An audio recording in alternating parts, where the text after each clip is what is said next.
start. Apata pata, apata pata, apata pata. আগে girls স্কুলের মেয়েরা কানামাছি বোবো খেলতো, আর এই মেয়ে 11 বছর বয়সে পুরো বাংলাদেশকে কানামাছি বানিয়ে দিল।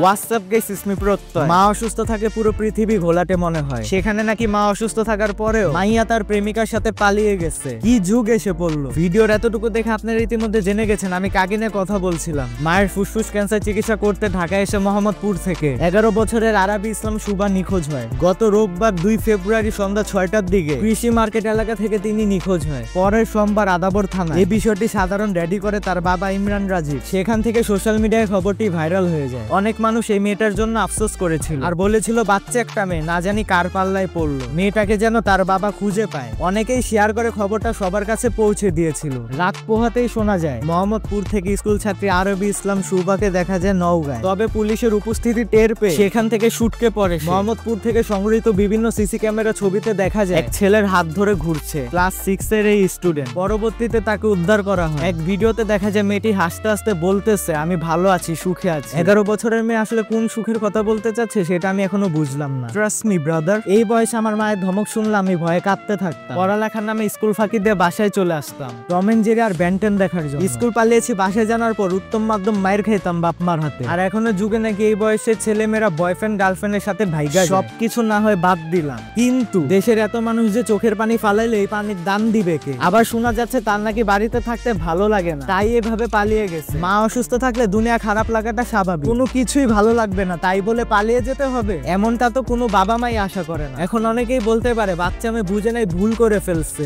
লুক, শুধু শুধু পালিয়ে গেলে এই অজুহাত মানা যেত, কিন্তু সে তো নিজের বয়ফ্রেন্ডের সাথে পালিয়ে গেছে, এখন তার এতটাও ছোট মানা যায় না তাকে। তাদের নাকি টিকটকে পরিচয় হয়েছে, সেখান থেকে এভাবে পালানোর সিদ্ধান্ত নিতে পেরেছে। একটা কথা আগেও বলতাম এখনো বলছি, টিকটক বর্তমান মানসিক রোগীর প্ল্যাটফর্ম। যারা এটা ভালো কাজে ব্যবহার করছে তাদের কাছে হয়তো এটা কিছু না, কিন্তু টিকটক বাংলাদেশে শিশু কিশোরদের জন্য বেশি খারাপ হয়ে উঠেছে। আগে ছোট ছোট বাচ্চাদের দেখতাম, বাচ্চারা জিজ্ঞেস করতো তোমার মোবাইলে গেম আছে, আর এখন সেই বাচ্চারা গেম তো দূরের কথা, এখন টিকটক খুলে বসে থাকে। আসলে ছেলে মেয়ে বড় হওয়ার পরও প্যারেন্টাল কন্ট্রোল থাকা জরুরি। সন্তান কি করছে, কার সাথে মিশছে সেটা জানা, খারাপ কাজ থেকে সন্তানকে দূরে সরিয়ে আনা সব বাবা মায়েরই কর্তব্য। আসলে যেদিন থেকে বিদ্যালয়ে ব্যাট উঠিয়ে দেওয়া হয়েছে সেই দিন থেকে স্কুলের স্টুডেন্টরা মাথায় ওঠা শুরু করছে। আমরা বাঙালি, আসলে আমাদের রোগ একটা, আর সেটা চিকিৎসা হলো মাইন্ড। যাই হোক, বাল্য বিবাহের পাশাপাশি বাল্য প্রেম নিষিদ্ধ করা উচিত। আর যারা এখন আমার চ্যানেলটা সাবস্ক্রাইব করো নাই তারা কি করছো, এখনই সাবস্ক্রাইব করো and follow my new Facebook page.